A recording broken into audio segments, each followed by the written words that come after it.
احلى طاجين يا جماعه، احلى فيو. ده يا جماعه اشهر واحد بيعمل كلينتين الحمص والطحينه، حاجه غريبه كده. الراجل الطيب ده اشهر واحد في شمال المغرب. ده حلقه السمك في طنجه.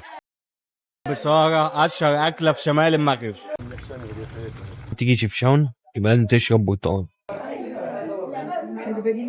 اومليت خليع، يعني حاجه شبه البسطرمه. ده هريسه اللوز، عسل، زيت زيتون، جبنه، زبده، ودي شوربه. وبعدين عندنا مسمن ومقلوعه. الحاجه اللي الراجل قطعها لنا دي اسمها باستيلا، الطاجين المغربي يا جماعه. طبعا يا جماعه هم بيعملوا كده ليه؟ لان هو ده الطريقه اللي بتقلب بيها السكر. هم ما بيقلبوش السكر بالمعلقه زينا. ده كسكس بالفراخ. ده ريبيسه، حاجه شبه الفته عندنا، يعني شبه الفته قوي. هذه فاترينة الحلويات دي جابت اكل.